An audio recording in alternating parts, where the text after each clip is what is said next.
Hi everyone, this is Dr. Saliha Bava. I am a mental health professional and a professor of couples and family therapy at Mercy College. I'm a relationship consultant and a researcher of uncertainty and emergence. I have been a disaster mental health responder for 15 years, and I want to talk to folks who find themselves in a leadership position, whatever that may mean. It may be a designated role, or you have just been put in charge of something. And your response is to come up with a system for your community in response to the coronavirus. As a leader who had to do that on the fly, as we call it, building a plane while we are flying it, here are some tips to be thinking about as you attend to the nitty-gritty. How do you frame yourself as a crisis responder in the leadership position? First and foremost, framing. How are you framing the problem? You're setting the tone, so the language you use is going to be critical. Second, be engaged. Talk to the various stakeholders and keep asking questions. Ask who else needs to be at this table. Make it an inclusive environment.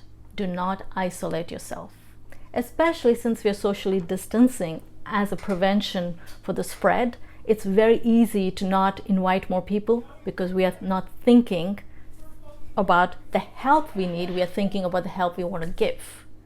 So continue to think the help you receive is the help you give. So who are you in communication with? Who are you talking? Who's not at your table? Ask the question and people will tell you. Third, communication, communication, communication.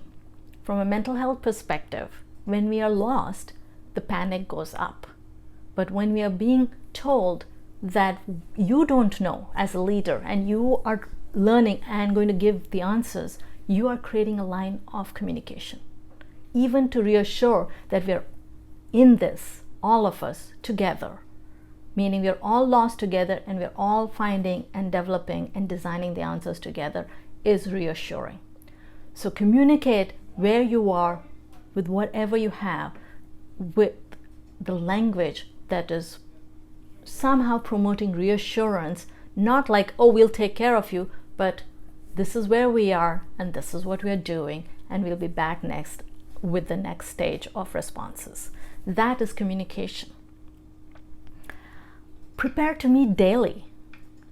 Whether you are a leader in your community or a family member, at this moment, news is coming in from all directions.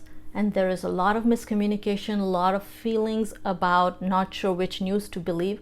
So just have a check-in with each other if you're a small group.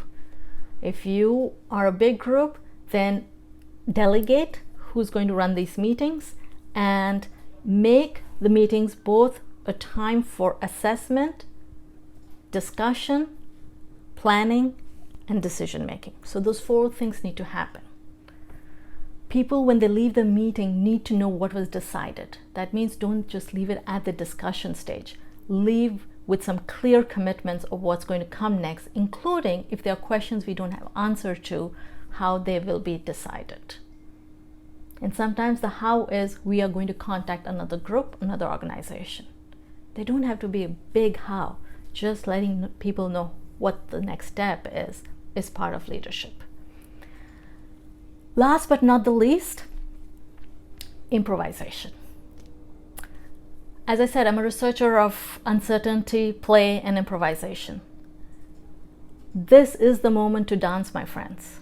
When I say dance, it's about agility, it's about being in relationships, it's about being willing to say, I don't know, and being able to listen to the different ideas coming and getting help to organize, because you're going to have lots of suggestions, ideas, and requests. How to organize is going to be critical. So have great organizers on your team. Continue to breathe and be in relationship for yourself. As a leader, you may be in it for a long haul. So surround yourself with people who are going to be your caretakers. Eat well, drink plenty of water, take a break just step out of whatever group you are if you're running a big group meeting. I was running the George R. Brown's disaster mental health response during Katrina when I was in Houston. And that was for over a month. And we were surrounded with another hurricane coming in. So I had to leave and take a break between those two hurricanes. And all I did was step into one friend's care for just an overnight visit. It was a way to take a break. In this moment, what a break means and what social connection means are going to be different, and that's where the improvisation comes in. So social distancing is our response by which we are trying to slow the spread. That doesn't mean we cannot be in connection and in relationship. It means we have to be physically distant. So check out my other videos on how to create social distancing but not social isolation. Thank you for all that you're doing.